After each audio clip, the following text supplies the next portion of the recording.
ನಮಸ್ಕಾರ ಗುರು, extra innings Kannada ಚಾನಲ್ಗೆ ಸ್ವಾಗತ. ಸೊ ಮೊದಲ 4 ಪಂದ್ಯ ನೋಡ್ಕೊಂಡು ಬರ್ತಿದ್ವಿ. IPL ಅಲ್ಲಿ ಏನಂದ್ರೆ ಹೋಮ್ ಟೀಮೇ ಗೆಲ್ತಾ ಇತ್ತು ಗುರು. 4 ಪಂದ್ಯ ಹೋಮ್ ಟೀಮೇ ಗೆದ್ದಿದೆ. ಬಟ್ ಈ ಒಂದು ಮ್ಯಾಚ್ ಅಲ್ಲಿ LSG versus DC Ekana stadium ಅಲ್ಲಿ ನಡೀತಾ ಇತ್ತು. ಈ ಕಡೆ DC ಅವರು ಭರ್ಜರಿಯಾಗಿ ಗೆದ್ದಿದ್ದಾರೆ.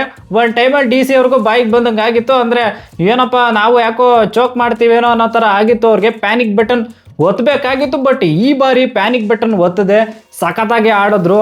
ಆಮೇಲೆ DC ಅವರು ಈ ಕಡೆ ಸಮೀರ್ ರಿಜ್ವಿ, ಇಂಪ್ಯಾಕ್ಟ್ ಪ್ಲೇಯರ್ ಆಗಿರುವಂತ ಸಮೀರ್ ರಿಜ್ವಿ ಮತ್ತೆ ಟ್ರಿಸ್ಟನ್ ಸ್ಟಬ್ಸ್ಗೆ ಥ್ಯಾಂಕ್ ಯು ಅಂತ ಹೇಳ್ಬೇಕು, ಸಲ್ಯೂಟ್ ಕೂಡ ಹೊಡಿಬೇಕು ಅಂತ. ಯಾಕಂದ್ರೆ ಆ ಲೆವೆಲ್ಗೆ ಬ್ಯಾಟಿಂಗ್ ಮಾಡಿದ್ರು ಇಬ್ರು. ಕ್ರೇಜಿ ಪಾರ್ಟ್ನರ್ಶಿಪ್ ಬಂತು. ಏನಾದ್ರೂ ಆ ಟೈಮಲ್ಲಿ 1-2 ವಿಕೆಟ್ ಎಕ್ಸ್ಟ್ರಾನು ಹೋಗಿದ್ದಿದ್ರೆ ಮುಗ್ದೋಗಿರೋದ್ ಕತೆ DCಗೆ.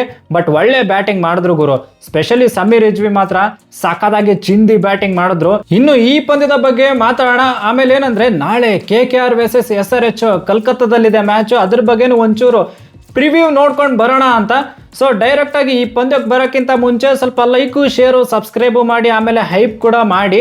ಏನಂದ್ರೆ DC ಪರವಾಗಿ ಅಕ್ಷರ್ ಪಟೇಲ್ ಕ್ಯಾಪ್ಟನ್ ಅವರು ಟಾಸ್ ಗೆಲ್ತಾರೆ, ಗೆದ್ಬಿಟ್ಟು ಬೌಲಿಂಗ್ ತಗೋತಾರೆ. ಬೌಲಿಂಗ್ ತಗೊಂಡಾದ್ಮೇಲೆ ಈ ಕಡೆ DC ಅವರು ಅವ್ರದ್ದು ಪ್ಲೇಯಿಂಗ್ ಗೆಲವನ್ನು ನೋಡೋದಾದ್ರೆ ಸ್ವಲ್ಪ ನಮ್ಮ ಅಣ್ಣ ಅಕೀಬ್ ನಬಿನೇ ಆಡಿಸ್ಲಿಲ್ಲ ಅವರು. ಮುಖೇಶ್ ಅಣ್ಣ, ನಟರಾಜನ್, ಲುಂಗಿ ಅಂಗಿಡಿ ಜೊತೆ ಹೋಗ್ಬಿಟ್ರು. ಆಮೇಲೆ ಅಭಿಷೇಕ್ ಪೋರೆಲ್ ಕೂಡ ಇರಲಿಲ್ಲ.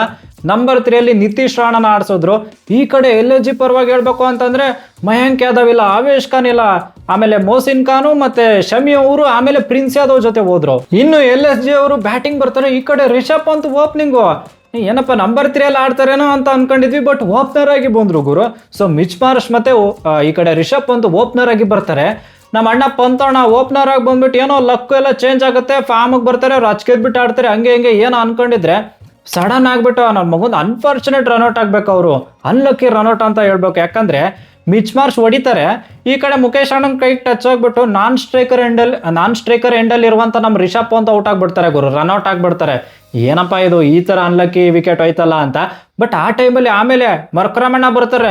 ಅಣ್ಣನ ಕಡೆಯಿಂದ ಏನೂ ಬರಲ್ಲ. ಆಯುಷ್ ಬುಧನಿನ ನಂಬರ್ 4 ಅಲ್ಲಿ ಆಡಿಸ್ತಾರೆ.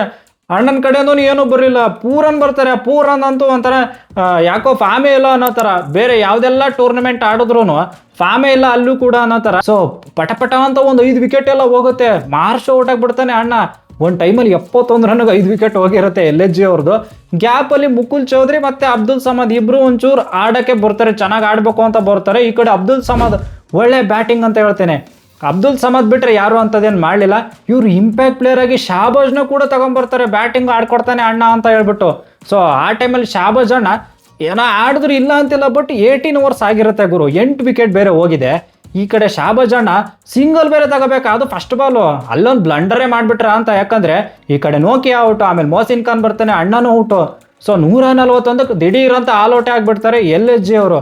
ಇನ್ನು ಈ ಕಡೆ DC ಕಡೆ ಬೌಲಿಂಗ್ ಬರೋದಾದ್ರೆ ಎಂಗಿಡಿ, ಲುಂಗಿ ಅಣ್ಣ 3 ವಿಕೆಟ್ ತೆಗಿತಾರೆ. ಆಮೇಲೆ ನಮ್ಮ ನಟ್ಟು ಕ್ರೇಜಿ ಕಂಬ್ಯಾಕ್ ಅಂತ ಹೇಳ್ಬೋದು. ಯಾಕಂದ್ರೆ ಅಣ್ಣನ್ ಬರೀ ಇಂಜುರಿ ಅಂತಾನೆ ಕೇಳ್ತಾ ಇದ್ವಿ. ಬಟ್ ಈ ಒಂದು ಪರ್ಟಿಕ್ಯುಲರ್ ಮ್ಯಾಚ್ ಅಲ್ಲಿ 3 ವಿಕೆಟ್ ತೆಗಿತಾರೆ. ಸಕ್ಕದಾಗಿ ಬೌಲಿಂಗ್ ಮಾಡಿದ್ರು. ಕುಲ್ದೀಪ್ ಅವ್ರು ಕೂಡ 2 ವಿಕೆಟ್ ಎಲ್ಲ ತೆಗಿತಾರೆ.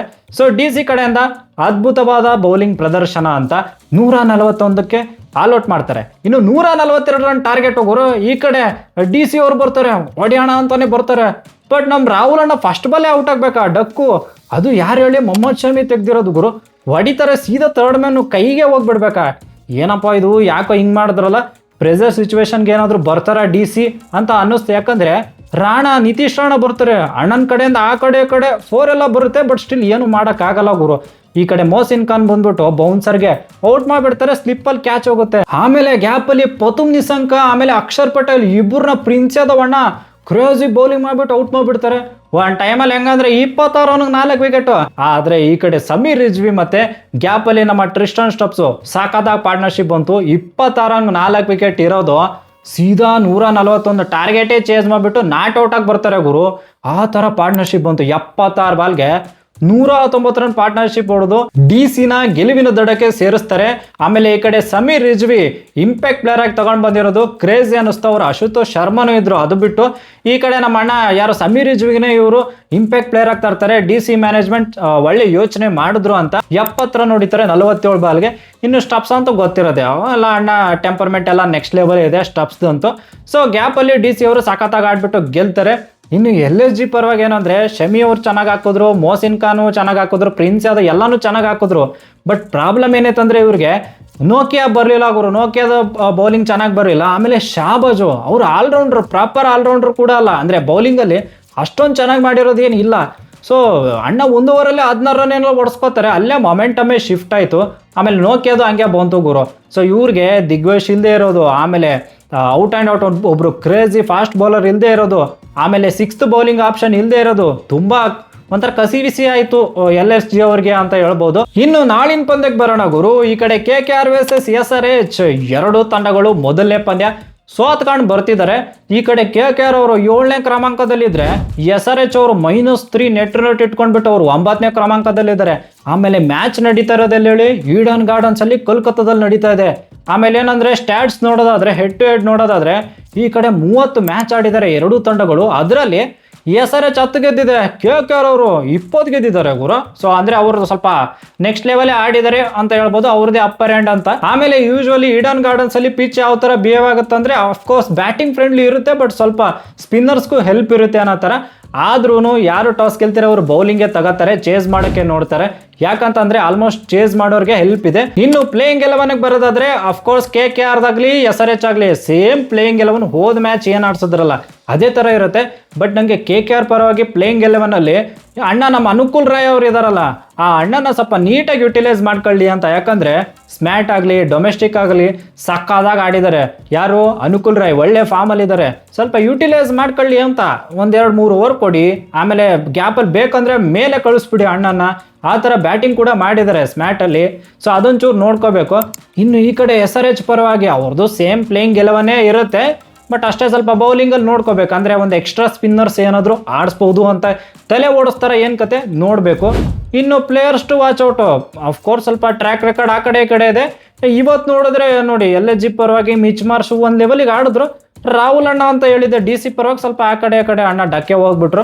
ಬಟ್ ಈ ಮ್ಯಾಚಲ್ಲಿ ನೋಡೋದಾದ್ರೆ KKR ಪರವಾಗಿ ಯಾಕೋ ನಮ್ಮ ರಹಾನೆ ಅಣ್ಣ ಸಖತ್ತಾಗಿ ಆಡ್ತಾರೆ ಅಂತ ಅನಿಸ್ತಾ ಇದೆ. ಇನ್ನು SRH ಪರವಾಗಿ ಸೇಫರ್ ಸೈಡಲ್ಲಿ ಇಶಾನ್ ಕಿಶನ್ ಅಂತ ಹೇಳ್ತೀನಿ, ಪ್ಲೇಯರ್ಸ್ ಟು ವಾಚ್ ಔಟ್ ಅಂತ ಹೇಳ್ತೀನಿ. ಸೊ ನಿಮ್ಗೆ ಏನು ಅನ್ಸುತ್ತೆ, ಪ್ಲೇಯರ್ಸ್ ಟು ವಾಚ್ ಔಟ್ ಯಾರು, ಆಮೇಲೆ ಯಾವ ತಂಡ ಗೆಲ್ಬಹುದು ಅಂತ ಕಮೆಂಟ್ ಬಾಕ್ಸ್ ಅಲ್ಲಿ ತಿಳಿಸಿ. ನನ್ನ ಪ್ರಕಾರ ಯಾಕೋ KKR ಗೆಲ್ಬಹುದು ಅಂತ ಅನಿಸ್ತಾ ಇದೆ. ಸೊ ಇದಾಗಿತ್ತು ರಿವ್ಯೂ ಆ್ಯಂಡ್ ಪ್ರಿವ್ಯೂ ಅಂತ ಹೇಳ್ತಾ that's it for the day. Bye, ಜೈ ಕರ್ನಾಟಕ. ಮತ್ತೆ ಭೇಟಿಯಾಗೋಣ. ನಮಸ್ಕಾರ.